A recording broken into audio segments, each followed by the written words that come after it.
मैं विजय Lakshmi Gupta, retired teacher, यात्रा अपना आरंभ की 15 जून को हैदराबाद से मैं सर्वप्रथम दिल्ली पहुंची। वहां मां कालका देवी शक्तिपीठ का मैंने दर्शन किया। वहां से केदार जाने के लिए ही मेरी इच्छा थी, क्योंकि मैंने 11 ज्योतिर्लिंग का दर्शन कर लिया है। ऐसे दर्शन तो 12 ज्योतिर्लिंग का किया है, लेकिन केदारनाथ ज्योतिर्लिंग की मिट्टी में मुझे पैर रखना था। लेकिन जो मैंने यूट्यूब में कंडीशन देखा इस बार, प्लस प्रकृति जो दिखाई दी कि वर्षा हो रही है, अचानक कुछ भी हो सकता है, उम्र अधिक होने के कारण मैं अकेले भ्रमण के लिए और मेरा हिम्मत आगे नहीं बढ़ा। ईश्वर की इच्छा नहीं थी। और मेरी 2 बेटी है, उन्होंने भी मना किया, हर कोई मना किया कि अकेले मत जाओ, और मैं भी यही समझी। तो मैंने केदारनाथ वाली यात्रा को छोड़ करके मैं सोची कि चलो अच्छी बात है, पहाड़ी भूमि में नहीं जाकर मैं समतल भूमि में ही अपनी यात्रा करूं। तो सर्वप्रथम मेरे पास तो वैसा कोई ट्रेन टिकट नहीं था रिजर्वेशन का। तो आजकल बस की पूरी सुविधाएं हैं, कहीं से भी आप कहीं जा सकते हैं। तो मैं वहाँ से माँ कालका देवी का दर्शन कर कर न्यू दिल्ली पहुँची। न्यू दिल्ली से मैंने बस का टिकट कटवाया और न्यू दिल्ली से मैं अयोध्या पहुँची। अयोध्या पहुँचने के बाद मैंने अयोध्या श्री राम मंदिर जन्मभूमि का मैंने दर्शन किया। श्री राम मेरे इष्ट देव हैं, कुल देवता मेरी माँ विंध्येश्वरी देवी है। तो अयोध्या में ऐसे मेरा कई बार दर्शन हो चुका था, लेकिन मंदिर बनने के बाद यह मेरा पहला दर्शन था। तो मैंने बहुत ही खुश होकर बहुत ही अच्छी तरह श्री राम जी का, पूरे मंदिर का, परिसर का मैंने दर्शन किया और सुखद अनुभव किया। वहाँ से मैं लखनऊ निकली, बस से ही निकली, आराम से निकली। लखनऊ में मेरी एक बहन, और वही बहन भी है और सहेली भी है, उसके घर में पहुंची, क्योंकि उसके घर में 24 तारीख को गृह प्रवेश था। तो 15 को मेरी यात्रा आरंभ हुई, 17 तारीख को उसी दिन अयोध्या में ही दर्शन करके मैं लखनऊ 18 को पहुंच गई। और पहुंचने के बाद वहां पर गूगल से प्रश्न की, AI से प्रश्न की, और फिर उसके हस्बैंड ने मुझे 2 वर्ड दिया, हरिद्रोही, नैमिषारण्य। हरिद्रोही लखनऊ से कुछ किलोमीटर की दूरी पर स्थित है, लेकिन उसके नाम से ही मेरा आकर्षण नहीं रहा। हरिद्रोही, जहाँ हिरण्यकश्यप की राजधानी, प्रहलाद पर अत्याचार और होलिका दहन, तो उस तरफ मेरा इंटरेस्ट नहीं जगा। मैं नैमिषारण्य वर्ड के सुन करके नैमिषारण्य की ओर रवाना हुई, और वास्तव में वह एक ऐसा पवित्र स्थल है, ऐसा अनुभव हुआ कि जैसे मैं देवभूमि में प्रवेश कर चुकी हूँ। नैमिषारण्य पहुंचकर रात को 6:30 के लगभग मैं पहुंची, क्योंकि यहाँ से मैं लखनऊ केसरबाग से रवाना हुई थी। बस में आराम से मिल गई, कोई रिजर्वेशन का आवश्यकता ही नहीं है। और बस से जाने के बाद 2 बजे के लगभग मैं लखनऊ चारबाग से निकली थी, और वहाँ मैं 6:30 के आसपास शाम को पहुँच गई। नैमिषारण्य से बस लखनऊ की ओर 5:30 अंतिम बस है। और जब इतने दूर की यात्रा कर रही हूँ तो ऐसा लगा कि चलो रात भर मैं ठहर जाऊँ। लेकिन वहाँ पहुँचने के बाद जब मैं एक आश्रम में पहुँची, वहाँ प्रथम लाइन लिखा हुआ था कि अकेली महिला के लिए स्थान नहीं है। यह देख करके तो मैं निराश हो गई, लेकिन फिर भी लगा कि चलो मंदिर में रात सिर्फ ठहरना है तो मंदिर में स्थान मिल जाएगा। देखा गया ईश्वर की असीम कृपा, उसके बगल में ही विश्वकर्मा भगवान जी का एक आश्रम मतलब मंदिर था, और उसी में पंडित जी का आश्रम था। दर्शन करने के बाद विश्वकर्मा जी का मैं निकल रही थी तो पंडित जी ने मुझे बुलाया। मैं सोची कि क्या अब ये क्या बोलने वाले हैं, तो पूछे कहाँ से आए हैं। फिर मैंने अपना दुख सुनाया कि भाई मुझे रात ठहरना है, बगल में ही लिखा हुआ है कि अकेली महिला के लिए स्थान नहीं है, तो क्या आप मुझे स्थान देंगे। तो बोले ज़रूर।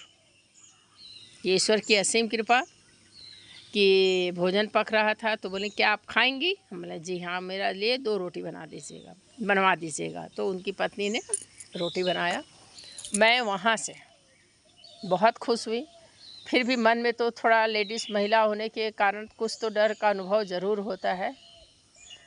ईश्वर साथ हैं इतना तो विश्वास है।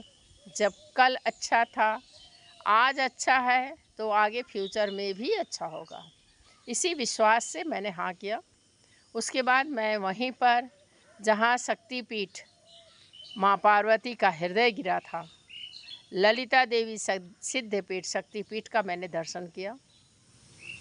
दर्शन करने के बाद वहाँ सुनाई दिया कि ऐसे बस में ही किसी व्यक्ति से मुझे पता चल गया था कि ललिता सिद्धपीठ में 7:30 बजे आरती होती है, 7:30 या 8 के आसपास।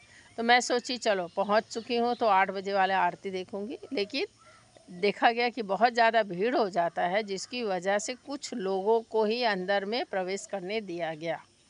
तो थोड़ा तो दुखी हुई। चलो कोई बात नहीं है, जैसी ईश्वर की इच्छा। उसके बाद मैं पूछी कि शयन आरती कितने बजे होता है, तो कहा गया 9 बजे है। तो चलो ठीक है। उसके बाद मैं पंडित जी के घर वहाँ गई आश्रम में, और मैंने अपना रात का भोजन ग्रहण किया। और फिर पंडित जी को कही कि ठीक है, मैं अब शयन देख कर आऊँगी। आने से देखा गया कि उन लोग बहुत अच्छी सफाई कर रहे थे।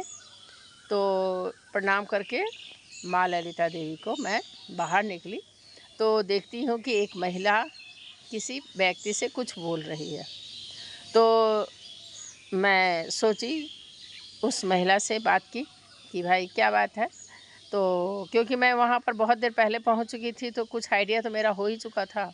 तो वो भी कही कि मैं भी अकेली हूँ। तो मैं बोली कि देखो चलो मेरे साथ, एक जगह मुझे आश्रय मिल चुका है, आप भी चलो देखते हैं।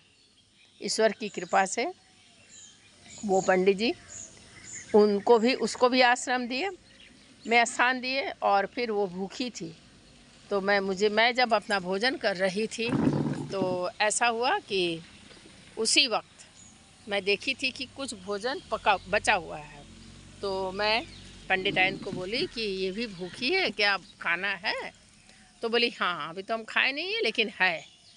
तो मैं अपने आप को इतना धन्य भाग्य समझी, मुझे वहाँ आश्रय मिला था। शायद मैं उतना खुश नहीं हुई थी जितनी इस अकेली महिला को आश्रय का स्थान देकर मैं खुश हुई।